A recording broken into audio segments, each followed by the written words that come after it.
What's up, everybody? I'm John Middlekauff. You know what I need you to do.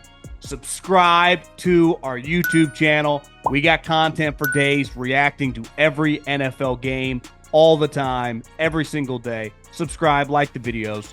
Let's go. What is going on, everybody? How are we doing? Hopefully, everyone is having a great day.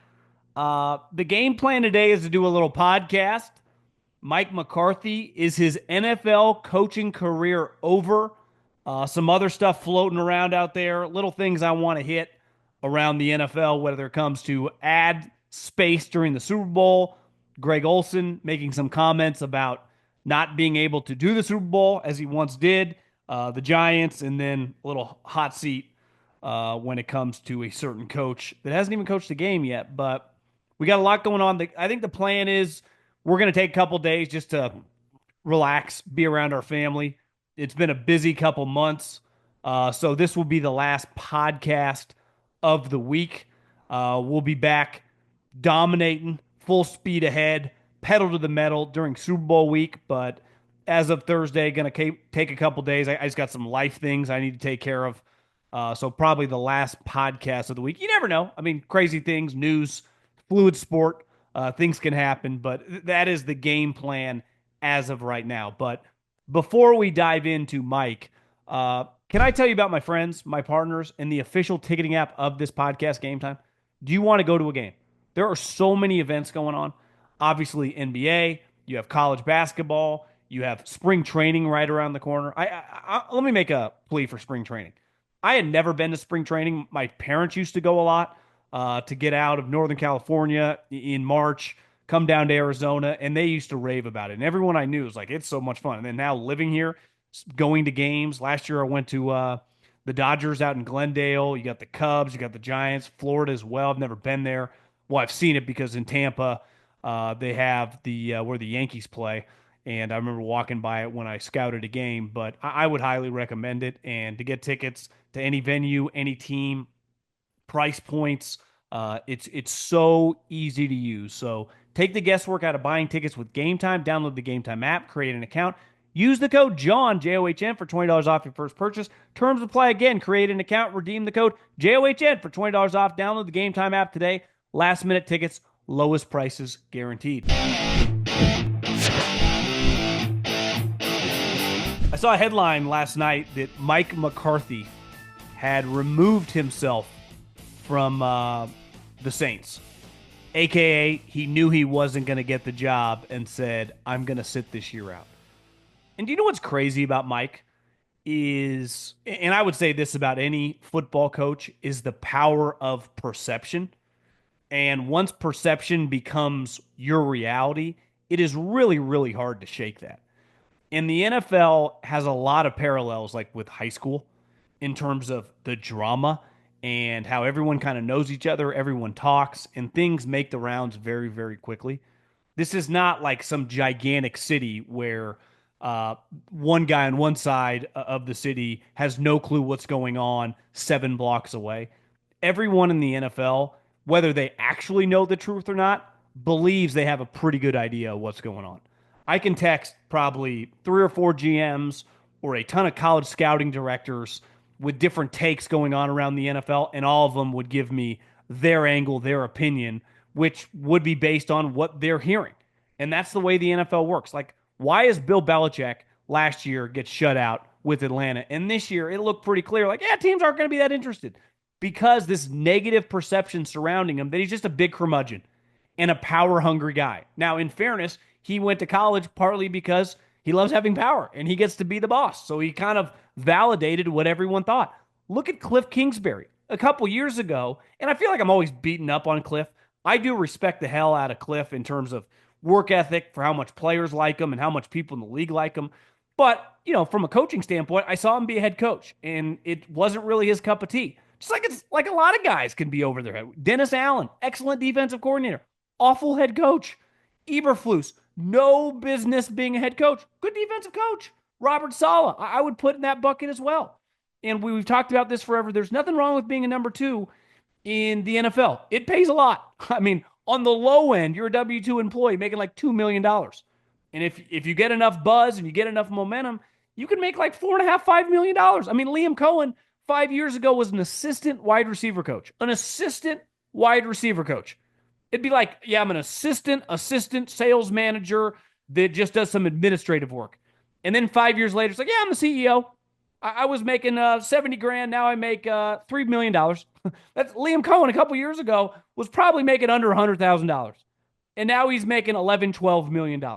This league is crazy. It's wild. But Mike McCarthy, the perception, and part of it is like Liam Cohen's this bright offensive mind, super sharp guy. And listen, I'm not trying to overreact to a press conference, but yeah, also kind of weird guy, kind of a weird cat. But you look at Mike McCarthy, he's pretty good at offense. Like he understands how to coach the quarterbacks. It's like, well, he coached Aaron Rodgers. And then I watched him coach Dak and Cooper Rush. How many games over the last 3 years did he win with Cooper Rush with that guy making plays? I promise you, Cooper Rush probably not that good. And it's when I saw that he's out of the league, like, I don't know if he's ever getting back in as a head coach.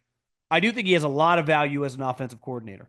But this perception around him, and let's face it, listen, I'm someone, my weight can fluctuate. Right now, I'm somewhere in the middle. I'm not as fat as I was, not as skinny as I would like to be, but he's kind of viewed as like this jolly fat guy and this kind of just football guy, not super bright. Like I watch Mike McCarthy, I think he knows what he's doing. I watch a lot of coaches in the NFL that are completely over his head. That is not Mike.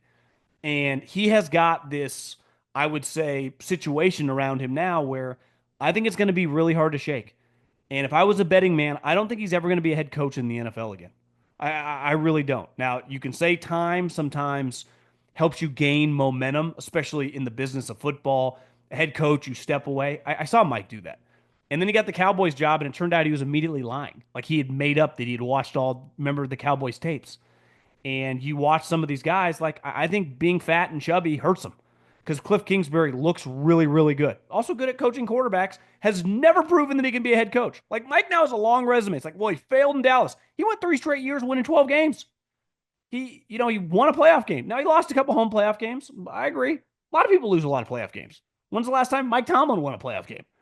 John Harbaugh lost to the fucking Bills this year. Like it happens. Playoff games are hard. But I believe, and if I was Mike McCarthy and he still wanted to coach, because I do believe he views himself, and rightfully so, like I can be a head coach in the NFL. Do you know what I would do? There are so many Big Ten and SEC teams who would die to have Mike McCarthy be their offensive coordinator. I would take what Ryan Day did with Chip Kelly. We will pay you $2.5, $3 million. You do not need to recruit. We are not asking you to go sit in people's living rooms, break bread with people's parents and grandparents.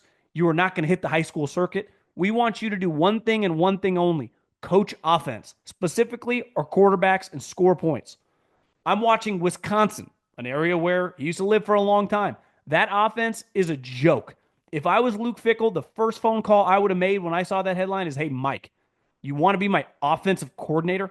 All you got to do, coach ball. Because like Belichick tried to change the perception that he's not just grumpy and he's not super angry. And it's true, like he's not. But when he coaches, like that's who he is. Our personalities, once we get to a certain point in life, are kind of our personalities. I think you see it like, I don't have kids yet, but my brother has 2 young boys. One just turned 5, the other's 2. Like, I think you kind of get a feel for their personality. And whenever I'm around like my parents or my mom or older people, they say like you can kind of tell early the way they're going to be. If they're stubborn, if they're super happy, if they're angry, like you get a vibe for that. And I think that's no different than our personalities as older human beings. Like Belichick isn't just going to be a completely different guy at North Carolina. He has different tasks. Like he has to recruit now and talk to high school coaches, which before he did not. But like his personality in season, like don't expect him to get in front of a mic week 4 when he's playing Florida State and give incredible answers about stuff that he wouldn't do in the NFL. It's probably not going to change. And Mike's look like he's never going to be some skinny looking sexy guy. But like, listen, I feel like I have to defend him is like he's not that bad and you could do way worse. But he's going to have to try to do a little reboot here. And to me, I would be all over college. And luckily right now, college pays a lot. And all signs point to Kellen Moore being the next coach for the Saints. My first reaction was like, seems kind of crazy. Like if you're Kellen Moore, You're you're one of the highest paid coordinators in the NFL. You're with a place that's winning a lot. Is this the job you want to take? And then I just kind of default back to most of these coaches are really ambitious. And when they get the opportunity to become a head coach, they usually say yes. And this is not college football where certain jobs are way better than other jobs. Most NFL jobs suck, right? There are only so many like Matt LaFleur's you get to take over with Aaron Rodgers. Most of these jobs, the Jets, the Jags, the Raiders, the Saints, like all these jobs are pretty shitty and they're available for a reason. There's not, Kenny Stabler wasn't waiting for Pete Carroll. Drew Brees and, Marcus Colson and Jimmy Graham aren't waiting for whoever in New Orleans. But if you're Kellen Moore, you're like, I'll take my shot. I think I'm going to be pretty good at this. This division's not that great. And listen, that's how most coaches are wired. When they get the opportunity to become a head coach, they usually say yes, not no. So when you see these stories of Mike McCarthy or even Cliff Kingsbury, it's like, no, Cliff wasn't going to get the job. And there's nothing wrong with that. Like these people are so obsessed with PR. It's like, guys, you can't tell me it's sunny outside and when it's pouring rain. Like we understand what's going on here. There's nothing wrong with not getting the job, right? And so to me, Kellen Moore, good luck. All signs point to that. Obviously, the Eagles will not an ideal situation for them. That if this comes to fruition, that they have to replace Kellen Moore with a bunch of guys like their core is their core. Like their offense is not going to change next year. Jalen Hurts will be the quarterback.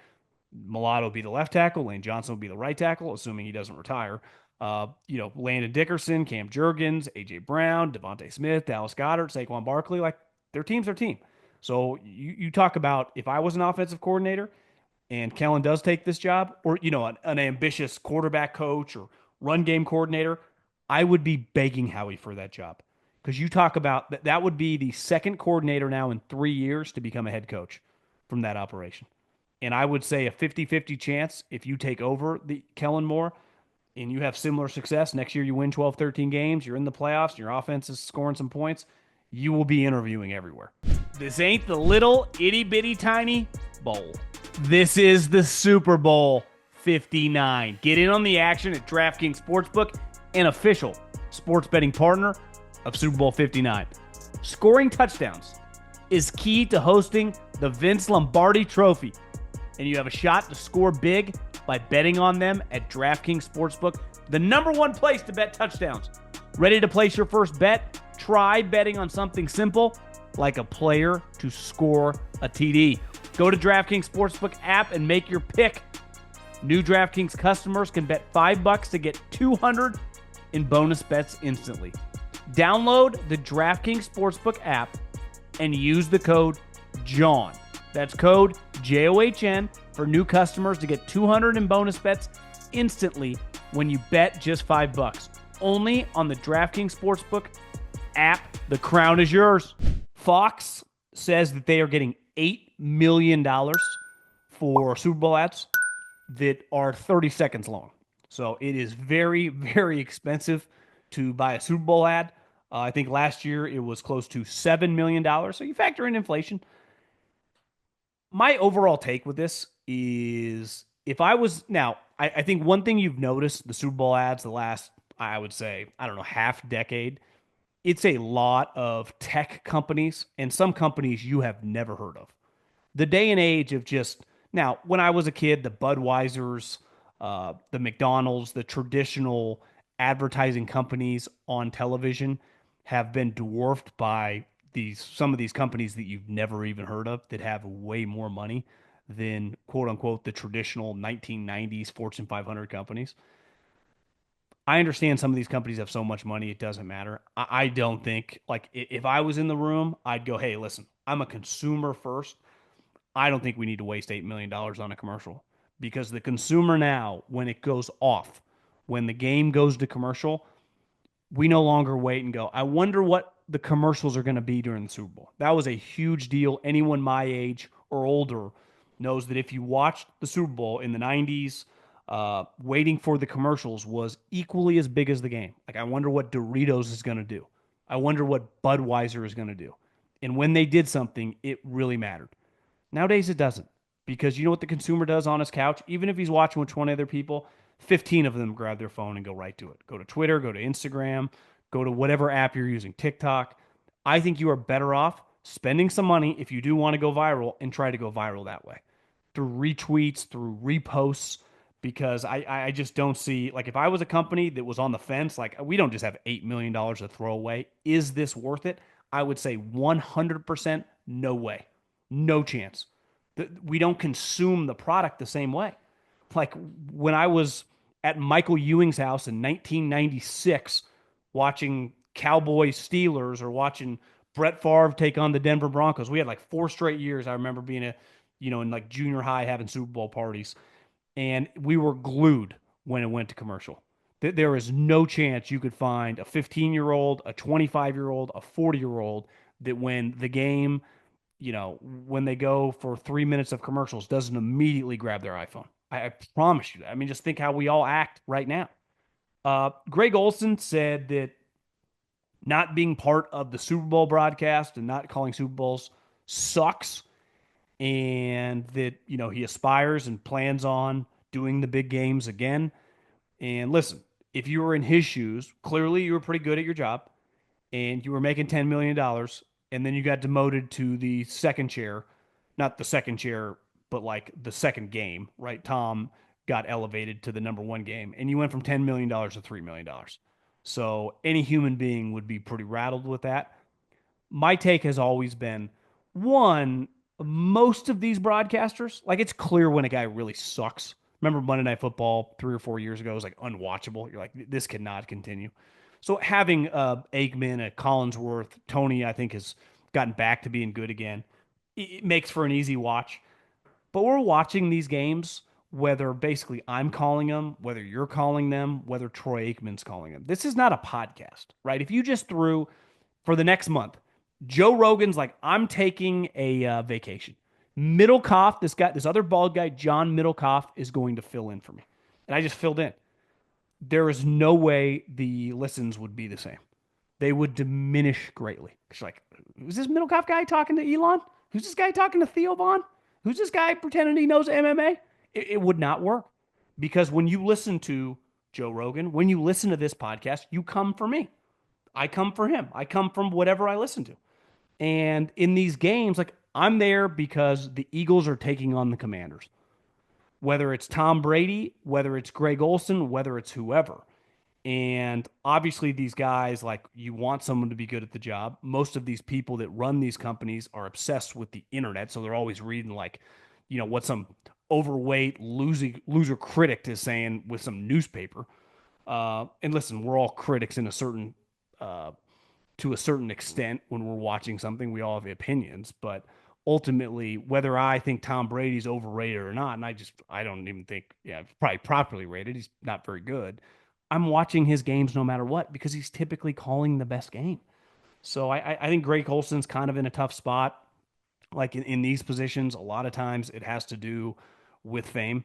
And, in Tom Brady's position, he's not bad enough where he's going to get fired. They're paying him a ton of money for a reason. And Coward said this. A lot of it has to do with like the marketing tool. When Fox holds these advertising, huge conventions, or when they're pitching people, like, they can have Tom on the phone. They can bring Tom to the event. And that value is something that Greg Olson just doesn't bring to the table. Chris Collinsworth, like most people that watch Sunday Night Football, which is our biggest show, especially if you're 20 or you're in your 20s, you're in your 30s, have no clue that Chris Collinsworth was a good wide receiver in the 80s. They could never tell you that he went to the University of Florida. His playing career actually is pretty irrelevant at this point in time. He's just entertaining. He's just good. I'd venture to go, like, even Troy Aikman. Like, people aren't like banging out his stats. Like, I remember when he played that game in 1994. No, it's like Troy Aikman's just good. And I think part of, with Brady and Greg Olson, these guys that have recently retired, I mean, the reason they got hired is because they just finished playing and they're famous. But Tom Brady is the most famous player in the history of the sport. And it's no different than if you just went around. Like, if LeBron James went to ESPN and said, hey, I'm interested in calling games, he would make $20 million a year. If Tiger Woods went to CBS, like, guys, I think I'm going to retire. I just want to call like 10 tournaments a year. They'd be like, name your price. I mean, that's kind of the way this thing works. And you get to a certain level of fame, whether you're talented or enough, like you jump people in line. And it sucks. Like if I was in Greg's shoes, I probably wouldn't be happy, but like welcome to the business world. Another thing, welcome to the business world. Joe Shane said he's open to anything. He was interviewed at the Senior Bowl in Mobile, Alabama, which is just, it's got to be pretty cool from some of these people that are coming from freezing cold conditions like Cleveland, Philly. I guess Philly's probably not really represented there with Howie, but I mean they got scouts there. But New York, New England, and it's just kind of sunny outside, probably like 62 degrees. Got to be pretty refreshing. But Joe Shane said that he's open to anything, drafting number 3 overall in this upcoming draft. I think the Giants are in major trouble, and they had a good draft last year. Uh, if they had just started their tenure in 2024, I think the future would be pretty bright. But like once you make a decision like Daniel Jones, and it was one of those that's like you didn't just double down on Daniel Jones. Then when the cameras got behind the curtain, you reiterated multiple times like we believe in Daniel Jones. We want to see what Daniel Jones. We want to make this about Daniel Jones. And then we watched him play as poorly as humanly possible. And I just think if I was a Giants fan, and listen, Joe's probably a good guy. I'm sure he works hard, tries hard. It is very, very difficult once you completely fuck a fan base, and whether that's fully justified or not, like how much John Mara had to do with the decision when it came to Daniel Jones and the Saquon Barkley thing. Like, obviously, there are a lot of variables. He would not have been as good with the Giants as with the Eagles. Why? Because we've seen before it's not humanly possible, but it's just hard to take him seriously.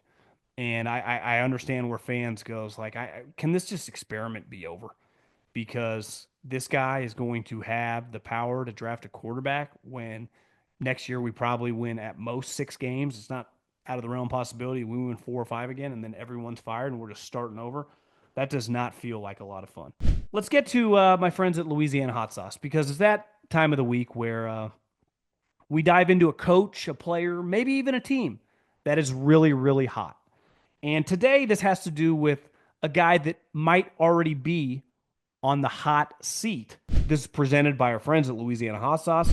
Bring your food to your big game party and take it to a whole nother level with the original Louisiana hot sauce. With bold, authentic flavor that embodies the rich culinary tradition of Louisiana, the original Louisiana brand hot sauce is perfect for those who demand flavor with just the right amount of heat. Louisiana, I will see you next week. But I was thinking about this. I feel bad for Brian Schottenheimer. I think he has been put into a very, very unfair situation. Everyone, specifically Cowboy fans, already does not like him. They don't even know him. But they are almost rooting for this whole thing to fail just so Jerry looks even worse. Now, Jerry did not help matters at all with the opening press conference when, in very typical Jerry fashion, made it all about Jerry. But Brian Schottenheimer gets talked about like he just showed up to a football field 6 months ago, that he knows nothing about anything. And this guy's been coaching in the league for a couple decades. His father is a legendary figure in the history of the NFL. Never won a Super Bowl, but just had a fantastic career. Just a winning old school coach. And I feel like Brian Schottenheimer, unless he makes the playoffs year one, I feel like the conversation about firing him immediately, Jerry, we got to move on, Steven, tell your dad, is just going to get louder and louder and louder. Now, Jerry did not help this situation and created it by, I think, leaking the press release that he had hired him on Friday night. But this is a situation, it's not often. Like Liam Cohen had just pretty embarrassing moments when not when he got hired, but the way he handled the Buck situation. And like no one will care in a couple weeks, right? No one will care. Pete Carroll, 73 years old, going to try to win. He's going to get a couple years. This Brian Schottenheimer thing, if it does not go well immediately, I think it could get really, really, really ugly from the Dallas Cowboy fan base. There's just some pent up anger from the McCarthy era. There's still like lingering Jason Garrett stuff because every time we turn on Sunday Night Football, there that redhead is just staring at us with a big smile on his face saying absolutely nothing. And I feel like Brian Schottenheimer is getting the brunt of all this past trauma. So, yeah, I mean, I feel for a man that has not coached a game and it already feels like he's on the hot seat. That segment is presented by my friends at Louisiana Hot Sauce because it is hot and it is perfect pick for your game day eats.